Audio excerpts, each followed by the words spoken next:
Wala nang maraming paligoy-ligoy pa, diretso sa punto na.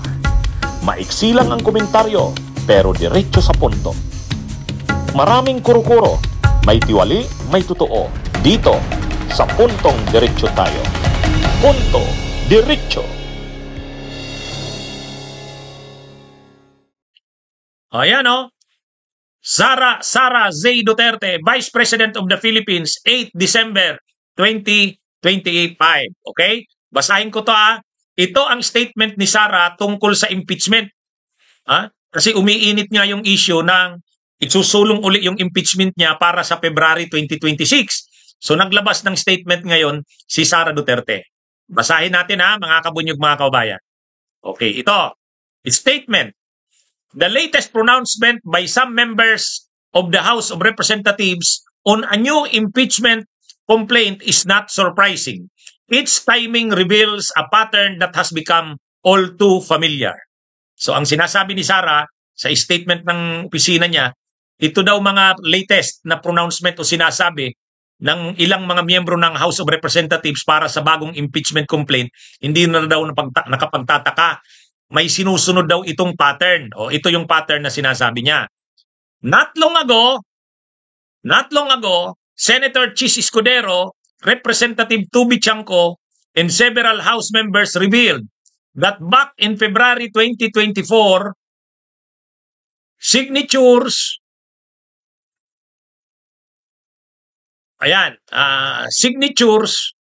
not long ago, Senator Chis Escudero, Representative Tubi Chanco, and several House members revealed that back in February 2024, signatures for my impeachment were being courted in exchange for budget allocations.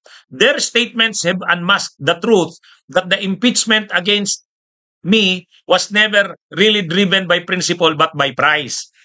So ang sinasabi ni Sara Duterte, noong nakaraan daw, yung impeachment niya daw noong 2020, itong 2025 ay yon, kakabit sa budget. Nang pinag-uusapan ang budget, isinulong yung impeachment niya. At kung ikaw ay kongresista, hindi ka bibigyan ng pondo kung hindi ka pipirma sa impeachment niya. Ngayon na naman daw, nauulit na naman yan. So yun ang akusasyon ni Sara. Na kumbaga, ang pattern, kapag pag-uusapan na ang budget, pag-uusapan na naman ang impeachment. Yan yung paliwanag niya. Kaya yung nagsusulong daw ng impeachment, hindi naman principle yan, presyo. So, sabi niya, despite such revelations, no inquiry or investigation was conducted to hold anyone accountable for the billions of pesos that were squandered on political warfare when they should have been used to serve the Filipino people. Ang sabi ni Sara, dapat daw nung lumabas yung sinabi na yan ni Tubi Chanco sa ni Chis Escudero na sinusulong yung impeachment kasabay sa pag-uusap sa budget. Parang, sige, pumirma ka dito sa impeachment, bibigyan ka ng budget. Pero hindi daw yan inimbestigahan. Hindi daw inimbestigahan.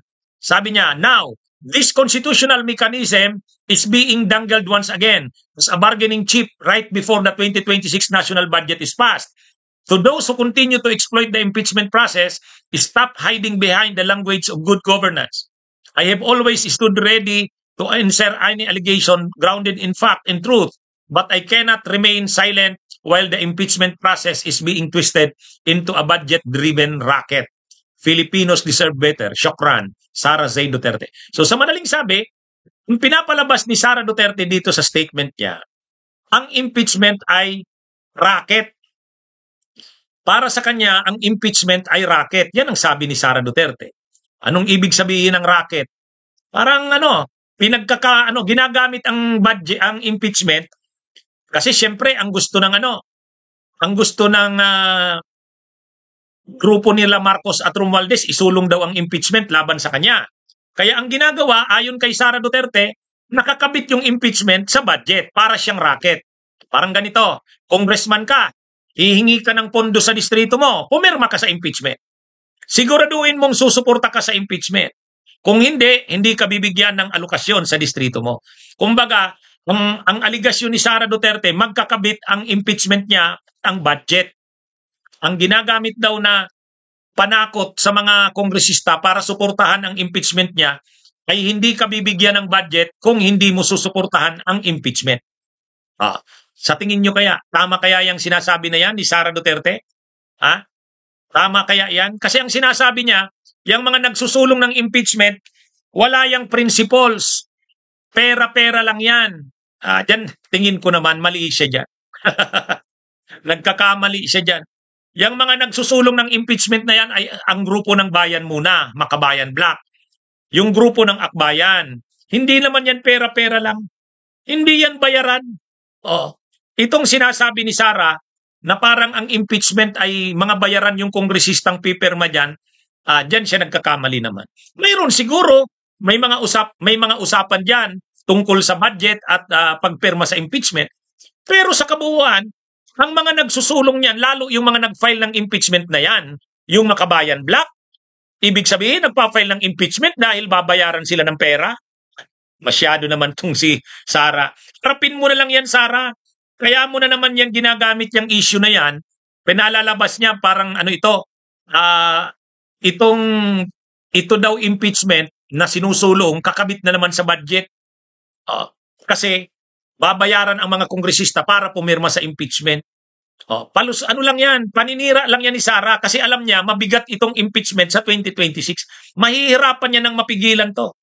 Kung dati, pagkatapos makalusot sa Kamara, pagdating sa Senado, hinarang ni Chis Escudero sa kanila Jinggoy, sa kanila Joel Villanueva, sa kanila Cayetano. Ngayon, hindi na yan mangyayari. Kaya alam ni Sara yan. So, ang ginagawa ngayon ni Sara Duterte, nagkakalat ng kasinungalingan. Sinisiraan ang Kamara. Pinalalabas na bayad ang Kamara. Ibig sabihin, isusulong ang impeachment ng mga kongresista, pero sa kabila niyan, babayaran sila ng budget. Yan yung palus. Pero hindi yan. Ihanda mo na lang, Sara, ang yung depensa. Sasabihin mo na naman, handa kang humarap sa impeachment. Tapos pag may impeachment na naman, pipigilan, gagawin ang lahat. Ngayon ang tanong, mapigilan pa kaya ito ng Korte Suprema? Mahirapan na. Mahirapan na. Kasi ang Korte Suprema, matagal naman magdesisyon yan. Kaya lang naman umayon yung nangyari noon kasi tinagalan din ni Chis na i-hold. Sa katatagal ni Chis Escudero na i-hold yung impeachment, umabot sa punto na naglabas na rin ng desisyon ang Korte Suprema. Pero dito hindi. Pag sinulong ang impeachment ng Kamara, makarating sa Senado, wala na, hindi na kaagad dyan ang Senado, ang Korte Suprema. Kasi magiging mabilisan ito. Magiging mabilisan ito. Ang Kamara, ilulusot kaagad yan. Pagdating sa Senado, aaksyonan din kaagad yan. Wala na, iba na ang sitwasyon ngayon. Dati kasi sila Chis Escudero ang liderato ng Senado, ngayon hindi na. Hindi na. Kaya ang Korte Suprema, hindi naman yan makaka-aksyon kung wala namang i-file na kaso sa Korte Suprema. Kahit may i-file na kaso sa Korte Suprema, hindi kaagad pipigilan ng Korte Suprema ang Kamara at ang Senado. Noon kasi, pumabor kay Sara kasi dinelay ni Chis Escudero hindi sinunod yung fourth with.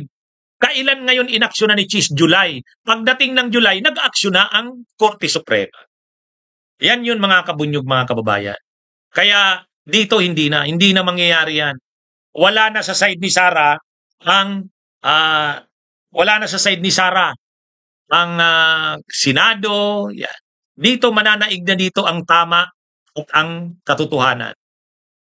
Bunyog, bunyog, halikan na kasama ka. Bunyog, kapag buklod ay may pag-asa. Luzon, Visayas, Mindanao, isa ang pananaw. Sa bagong Pilipinas ang bunyog isisigaw. Bunyog.